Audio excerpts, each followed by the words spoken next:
ឆ្ងល់ Inter មែនទែនលេខបែបនេះសោះចេះឡាមកកាន់ final game UCL តែកាត់ឲ្យប៉ារីសតបលេង5-0អានេះបើប្រៀបធៀបគីឡូ Inter មិនបានគីឡូបាតតារាងនៅឯលីកអង់របស់បារាំងផងព្រោះថាសាច់បាល់លេងរួមជាមួយនឹង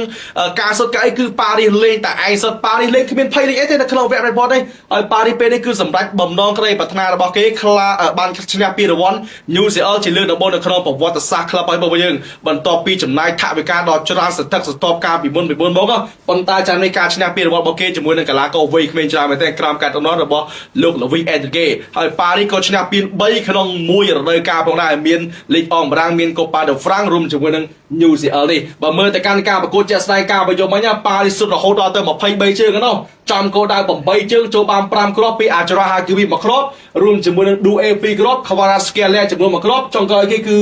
Majulu នៅនាទីទី86សរុបទាំងអស់គឺ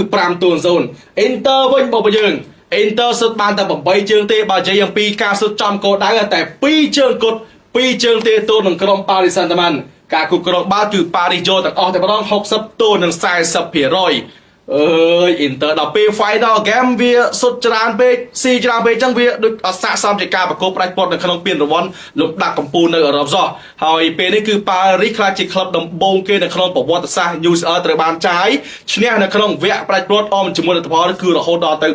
5-0អបអរសាទរដល់ក្រុមប៉ារីសផងដែលអាចឈ្នះពានរង្វាន់ UCL ជាលើកដំបូងនៅក្នុងប្រវត្តិសាស្ត្រក្លឹបជាពិសេសគឺអបអរទៅកម្មវិធីក្លឹបគឺលោក Azer Al-Khelaifi របស់យើងគាត់ចុះមកជួយអបអររួមជាមួយនឹងកីឡាកររួមជាមួយនឹងក្រុមការងារគ្រូបង្វឹករបស់ក្រុម PSG ដែលលើកទីលានទៀតដោយសារតែមានលើកទី1គាត់មិនរំភើបព្រោះគាត់ព្យាយាមជាច្រើនឆ្នាំជាអីហ្នឹងអាពេជំនាន់អាពេនៃម៉ាមេស៊ីមិនបានផងដែរមកជំនាន់ចុងក្រោយ Dembele Due រួមជាមួយនឹង Kvaratskhelia នេះគឺជាអ្នកដែលសម្រេចផ្លែផ្កាឲ្យក្រុម PSG អូខេខ្ញុំមានតែប៉ុណ្្នឹងទេតាក់ទងនឹងការប្រកួតជំនាញបងប្អូនកុំភ្លេច share វីដេអូនេះម្នាក់មួយបងជួបគ្នានៅវីដេអូក្រោយជាបន្តទៀត